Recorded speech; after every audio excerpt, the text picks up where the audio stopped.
Hello there, and welcome to the special coverage of the Russia-Ukraine file, coming to you live on All 24 News with me, PSAKI. Russia's war against Ukraine has leveled cities, killed tens of thousands of people, and forced millions of others from their homes. But quietly, some military analysts and Western officials are asking why the onslaught has not been even worse. Russia could be going after Ukrainian railways, roads, and bridges more aggressively to try to stanch the flow of Western weapons to the front line. It could have bombed more of the infrastructure around the capital Kiev to make it harder for Western leaders to visit President Volodymyr Zelensky in shows of unity and resolve. And it could be doing far more to inflict pain on the West, whether by cyber attacks, sabotage, or more cut-offs of energy exports to Europe.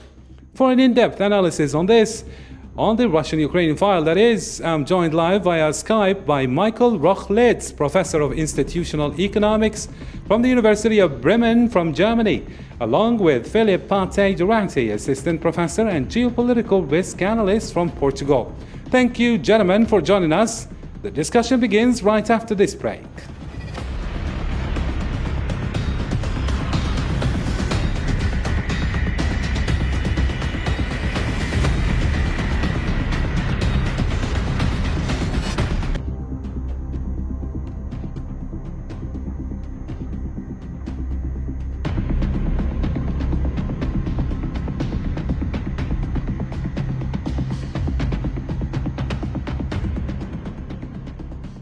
And before we delve into discussion, let's kick it off with the latest updates on the situation.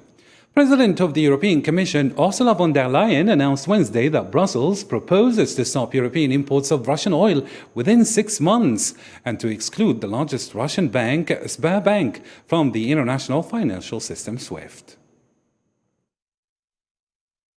So today we will propose to ban all Russian oil from Europe. This will be a complete import ban on all Russian oil, seaborne and pipeline, crude and refined. We will make sure that we phase out Russian oil in an orderly fashion. We finally de-SWIFT Sberbank. Sberbank is the largest Russian bank. It holds round about 37% of the whole banking sector. And we will also de-SWIFT 2 other major banks in Russia. By that, we hit banks that are systemically critical to the Russian financial system and Putin's ability to wage destruction. Let me start with you, Professor Michael ROCHLITZ. This is an important development. Europe will do without Russian energy products. The proposed scheme could be implemented in 6-month time. How likely is this proposal going to be, accepted by the European nation? Just recently, even Germany described the difficulty its people are living due to skyrocketing prices of energy products. It doesn't seem like European leaders agree on that because simply Europe isn't ready. And President of the European Commission herself said it's not going to be that easy. What's your take on this? You're right. This is indeed the next stage in the escalation of the sanctions.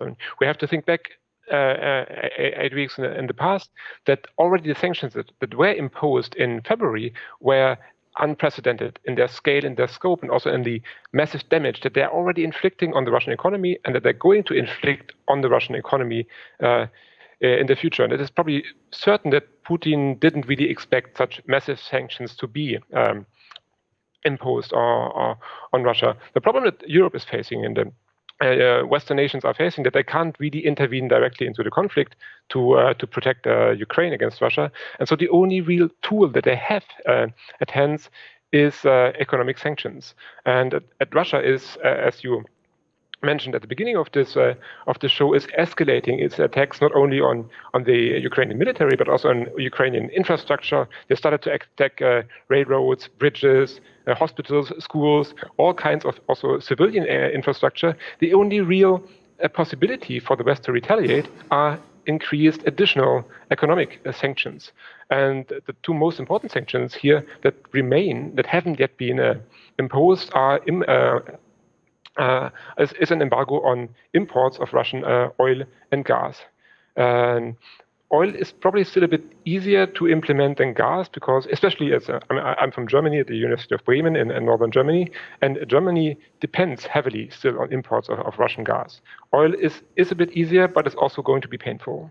Very nice indeed. What about you, Dr. Philip Patti-Durante? Perhaps countries such as Portugal and Spain can have alternatives from the other bank of the Mediterranean, that is from Morocco and Algeria, for example. So perhaps the impact on energy product isn't going to be felt as hard as the other European nations. Nevertheless, the harder economic situation Europe is going to have to live through is inevitably affecting all the Eurozone. What can you say further as an in-depth analysis on the impact of this? Of course, Portugal and Spain, Iberian Peninsula, will be affected, like all the countries in the European Union, because of this embargo and because of the situation with natural gas, of course. But our situation is totally different from Central Europe or Eastern Europe countries, which they rely a lot on energy supplies from Russia. So Portugal, at least, as far as I know, in the last years, we just create alternative sources from our natural gas and from our oil. So we, until 5-6 years, we depend a lot on Algeria, natural gas, but we changed from Nigeria, Qatar, Angola, the US. And so we create alternative sources not to rely in 1, 2, or 3 main sources. But concerning what is going on, we need to see this in a global perspective, saying that this will affect us totally. Energy prices, which will make pressure to the governments, which have already, with their legitimacy attacked, or at least a little bit fragile because of the situation of COVID and the post-COVID recovering. So this will affect, first, prices, second, social constraints, third, it will attack directly the relation between society and the government, which are already fragile due to the situation with COVID. And somehow this could be an attack to the social contract that creates legitimacy to the government. So it will affect us, obviously.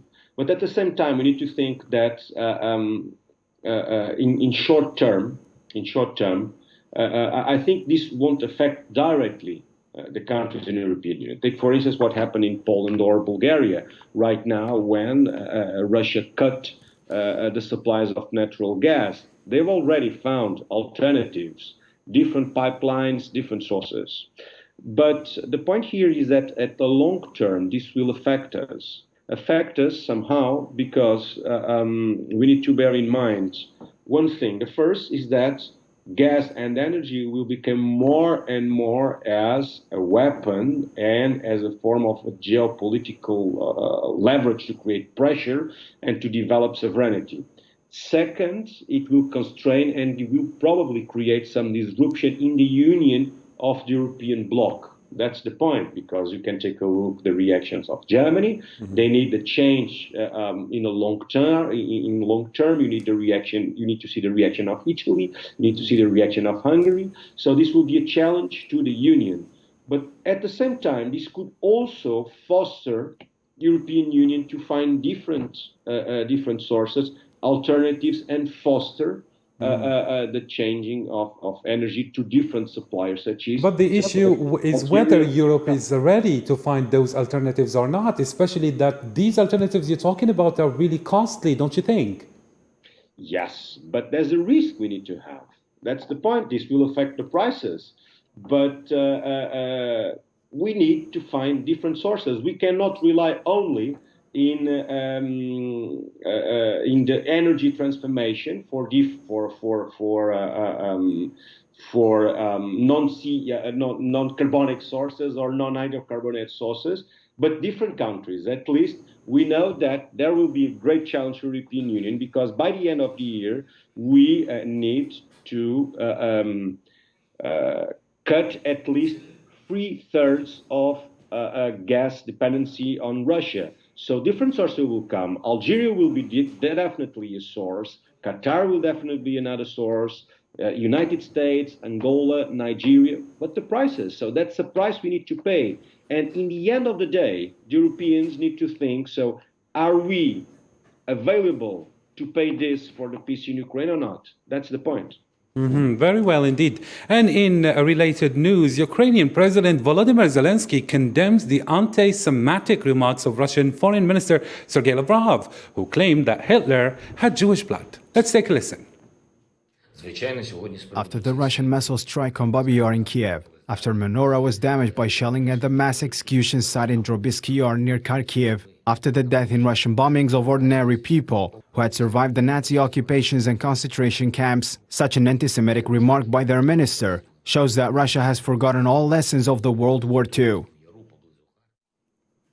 Dr. Philip Pante-Durante, Lavrov's comments enraged the so-called Israel, which condemned this statement as unforgivable and summoned the Russian ambassador in protest. Zelensky questions whether Israel and Russia's relations would remain as usual.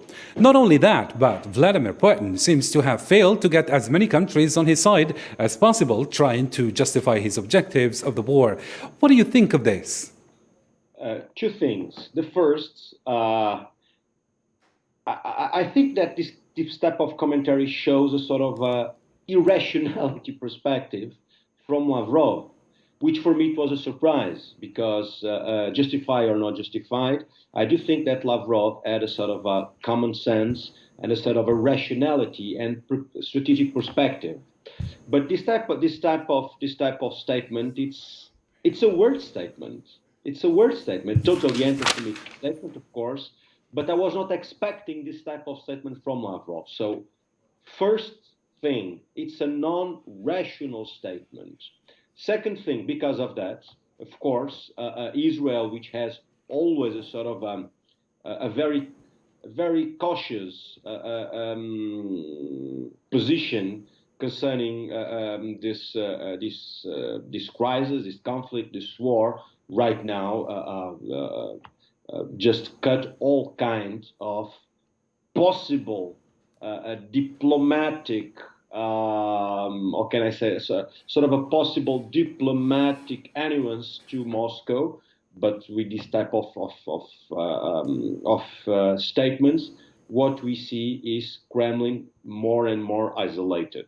Very nice indeed. Professor Michael ROCHLITZ, let me address you here. Do you think Russia can bully the world and go unpunished? What can the world do more in support of Ukraine?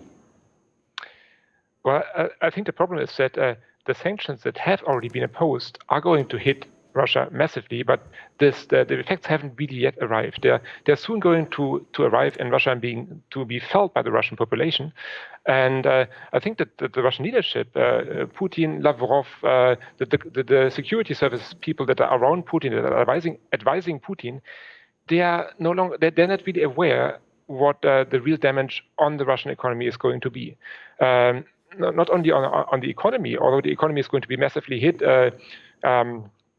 by the financial sanctions, also by the technology sanctions. I mean, but we Russia see really these sanctions are not really taken in immediate effect. It seems like it's going to do so maybe on the long run.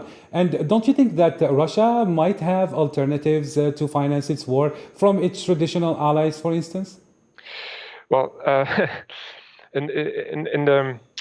there might be a possibility that Russia gets support from China, gets support from India, but this will all take a lot of time. I mean, they have to, if they want to export oil and gas to other countries, they have to redirect this. They have to build new pipelines because the existing infrastructure is already full. The pipelines that go to China at the moment, they can't be, they're fully like. They're already full of gas, and the oil is exported by train anyway, and it's difficult to expand this very, very, very fast. So one possibility would be that China gives loans to Russia, and then Russia is buying weaponry, for example, from China. But I think that first the Chinese are also going to be afraid of Western sanctions. Even this is why they're very hesitant at the moment. So it's not going to be that easy for Russia to find financing elsewhere, and then in the long run, I mean, Russia will really have difficulties to maintain this war. This is a bit the dilemma that the West finds itself in at the moment, that Russia is still able to continue with the war for 2, 3, probably 4 months. And this is the situation that we are seeing now. What is happening afterwards doesn't really have an impact on the situation that we have at the moment. So, and what we really want, what the sanctions should achieve, is to end the bombing and the war at the moment. But if you have leaders like Lavrov, if you have leaders like Putin, who don't really seem to care about the damage that they're inflicting on their own country, about the damage that they're not only inflicting on the economy, but also on the science system, for example, on innovation. With more than, now we have about 400,000 people have left Russia already, and these are all highly qualified specialists. Many of them are probably not coming back to Russia. So this is also an immense harm on the Russian economy that is, I think, not really realized by the Russian leadership. Very nice, and not speaking about the foreign companies that have left Russia. We have about 600 major companies that are no longer active on the Russian market. Very nice indeed. Let me share with you this info. American President Joe Biden asked the US Congress to quickly release a huge budget extension to continue delivering to Ukraine the military assistance that allows it, let's say, to ridicule the Russian army by visiting a production site of Javelin missile launchers. Let's have a listen. These weapons touched by the hands, your hands, are in the hands of Ukrainian heroes, making a significant difference. That's something each and every day you could and should be proud of. And I'm once more urging Congress to quickly pass this supplemental funding bill, over $300 billion, to help the Ukrainians so they can keep all of you very, very busy for a while here. Back to you again, Professor Michael ROCHLITZ. US is still playing the role of the police officer of the world, apparently, which was opposed by former Donald Trump to do so. And ironically, it is pumping huge sums of money in aid for Ukraine. Nevertheless, they refuse to send heavy weaponry, avoiding a direct clash with Russia. Don't you find this strange? And according to some analysts, the US seems to have a certain interest in keeping the war dragging on. Could this be because perhaps it would give the US certain economic supremacy over Europe and Russia? How do you see this, Professor? I don't really think that the United States have an economic interest in continuing the war in Ukraine. They're not really interested in being involved in Ukraine. I think they realize very, very well that the big issue, the global political issue in the 21st century is going to be China. It's going to be the Pacific. And they have been concentrating their attention on the Pacific. And now you have Russia invading Ukraine, and all of a sudden they have to relocate their attention back to Europe and have to support the Ukrainian nation and their European partners in the war against Russia. So I don't think that they see Russia as a long-term strategic threat to the United States. The long-term strategic threat is really China, economically, politically, in the Pacific. Whereas Russia is very much a declining power.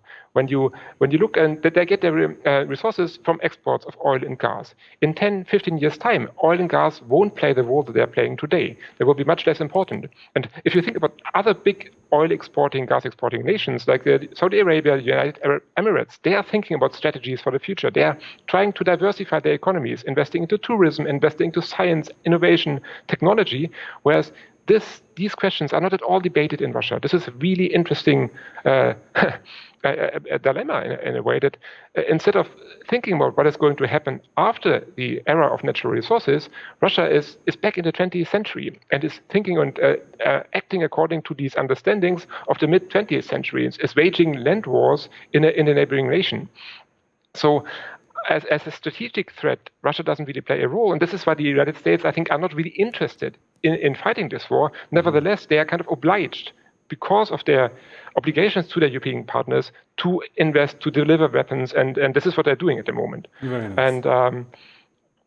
And obviously, there's in the United States, as well as in Western Europe, there's always the fear that if you're fighting with a more or less kind of irrational opponent who has, nevertheless, nuclear weapons, things might get out of control. There might be an escalation. There might be an attack on other European countries, and then you don't know what is going to happen. So you're afraid of intervening militarily, but you try to do everything possible to help the Ukrainians defend themselves. And in relation to my previous question, Dr. Philip Patti-Durati, American and European officials say that President Vladimir Putin, or his tactics in recent weeks, have appeared to be remarkably cautious, marked by a slow-moving offensive in eastern Ukraine. A restrained approach, perhaps, to taking out Ukrainian infrastructure and an avoidance of actions that could escalate the conflict with NATO. The apparent restraint on the ground stands in contrast to the Donbas region on Russian state television, where Moscow is described as being locked in existential fight against the West, and where the use of nuclear weapons is openly discussed. The issue is whether, as the war grinds on, Mr. Putin will change tack and intensify the war. What do you think? Or it's to a certain party's interest to keep the situation as is? First, let's go to the nuclear. I do think that nuclear strategy is important while we don't use it. What I mean with that is that nuclear strategy is much more rhetorical than effective. So using the word or using statements with the possibility of a nuclear attack means two things. The first, that it's a sort of a ultima ratio or lost ratio, that the Kremlin cannot do much more than that to convince and to fulfill their own foreign policy strategy. So it's the only way to convince Western leaders to do what Putin wants to do. So it's to use rhetorically the perspective of use nuclear weapons. So what I'm saying is that nuclear strategy is much more rhetorical than effective. Concerning the things in the field, what we are watching is changing to the eastern part of Ukraine, and with that you have two things that we need to see. A major offensive, that we're still waiting for that major offensive, but everything indicates us that we're going to be a major offensive to control the Donbass. You have a sort of an axis north-south, and at the same time you have places just like Kherson or Lugansk or Donetsk, where you have more than military control from Russia, you have sort of an administrative control. And for that administrative control, you can see two things. The first, a possibility of a referendum in Kherson to people that can choose to be Russian or Ukrainian, or in other parts, for instance, in Melitopol, they are already changing the currency to rubles. So what we can read with that is that in one side, you can see that the Kremlin wants much more than the eastern part, because it's trying to control and from an administrative perspective these regions. So because once they are military control, there is no need for an administrative control, and we are watching an administrative control. So what Putin wants is to create an area directly until Crimea, and then Crimea probably until Odessa, that is effectively not only military control by Russia, but also administrative by their own will to be administrated by Moscow. Very nice. And so with that, we can think about one thing, that what does Putin wants is that I think in a short term, it's to, just like what happened in Kosovo, saying that this region could be a sort of a popular republic, totally independent, or they could be inserted in a Russian sovereignty, in Russian state. So that is going to happen in a few weeks. All right. But 9 May right now, and probably 9 May, so in a week, you will see probably a huge statement made by Putin to apply for some general mobilization to conquer definitely the eastern part of Ukraine. All right, thank you indeed. Now, the White House Press Secretary Jen Psaki said that President Biden has no intention of sending U.S. troops to Ukraine. She added that calling the conflict between Russians and Ukrainians a proxy war, which is a tantamount to repeating the Kremlin's arguments. Let's take a listen and then we come back. We of course support the policy of NATO for those who are interested in joining to aspire and meet the qualifications to join, and certainly support any decisions by Finnish leaders and others to apply. As you know, our objective is to reopen the embassy, to have our diplomats back there, not just traveling back and forth, but present in the country. And I know the President would love to visit Ukraine, but no plans in the works at this point. Professor Michael ROCHLITZ, the United States is working through NATO to plus up support in eastern flank countries. But all they are doing doesn't seem to help much at stopping the Russian aggression. That is particularly urgent question ahead of the Victory Day, as you stated, a holiday in Russia next Monday. when Mr. Putin traditionally presides over a grandiose parade marking the Soviet triumph over Nazi Germany and gives a militaristic speech. Ben Wallace, the British Defense Secretary, predicted last week that Mr. Putin would use the speech for an official declaration of war and a mass mobilization of Russian people. If such case scenario takes place, would US change its position? So this is a good question. I don't think that anyone can really answer this question.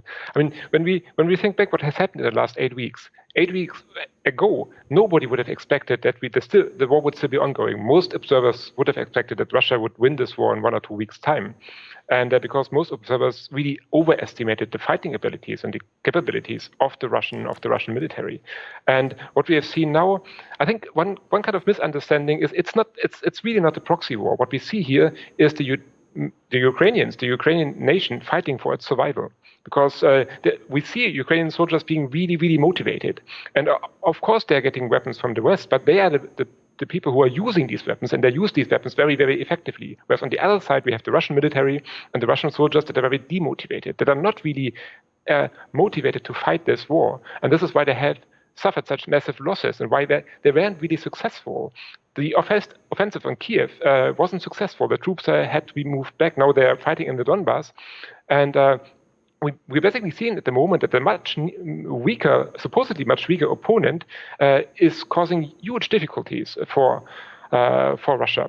So, and I don't know that the picture. I don't think that the picture is going to change really fundamentally if Putin declares mass mobilization. If he really declares mass mobilization in the large war, he will create massive additional problems for Russia as well, because then bringing all these soldiers to the theater of conflict, and Russia is already lacking the equipment to equip these soldiers. So I don't really think that they have the ability to really escalate a war and to start fighting a war and also in other theaters of conflict, in the Baltics potentially, or against Finland or something. So I don't think that this is really a threat, that Putin is declaring or is going to declare mass mobilization. I don't know if it's going to happen. And it might, as we have seen the Russian government already acting in a somehow irrational way in the past. And they seem to have this kind of strategy that if they have a big problem, they are just creating a much bigger problem somewhere else, so that the problem that they had before is, in comparison, no longer that massive. So this could... Yes, thank you indeed. Yeah. Let me address Dr. Filippati Durate. For the moment, Mr. Putin appears to be in a military holding pattern, one that is allowing Ukraine to regroup and stock up Western weaponry. On Monday, a senior Pentagon official called Russia's latest offensive in eastern Ukraine very cautious and very tepid. In Russia, there is a grumbling that the military is fighting with one hand tied behind its back, with the strategy and aims not understood by the public. Don't you find this somehow strange? It is some kind of a special kind of war. How long do you think this war is going to drag on? Do you think Russia is going to stop at the declared objectives it openly revealed to media? Why isn't Russia bombing more bridges and railway networks when they are allowing Ukraine's military to receive more of the West's increasingly lethal weapons deliveries with every passing day? I really cannot answer precisely this question, only speculating. I do think probably the Russians, they definitely underestimate Ukrainians' motivation to defend their own independence in one side. In the other side, we Westerners, we probably underestimate Russian motivation to invade Ukraine. So normally we Westerners, we tend to evaluate strategy as the result of cost benefits permanently, as a rational option. But Russia didn't have this rational option on a pure motivation that is based in ideology, identity, culture, religion, almost metaphysics, that justify for them the possibility to absorb and invade Ukraine. In one side, but this was mostly from the leadership, not the regular soldier. But at the same time, Ukraine has a strong motivation to everyone that just foster any kind of block to the Russian invasion. So my point here is that we have here probably 2 or 3 scenarios. One scenario, you might have a total recovering of the eastern part of Ukraine, and probably you can enter in a few negotiations, which will be difficult because Zelensky and the Ukrainians, they won't allow that situation. Another thing, another scenario, it's a sort of an attrition warfare, a continuous warfare. So this will become a sort of a new daily life, and unfortunately new daily life, and you might have an attrition warfare in Ukraine going on for 3, 4, 5 years. And at the same time, this attrition warfare could become more and more a proxy warfare. Very nice. And Thank it you will so become much. a new It's clear normality. enough since we're running out of time. Thank you so much, dear guests, for your thorough analysis and vivid discussion. Thank you, dear viewers, for keeping it here on All 24 News special coverage. Bye for now.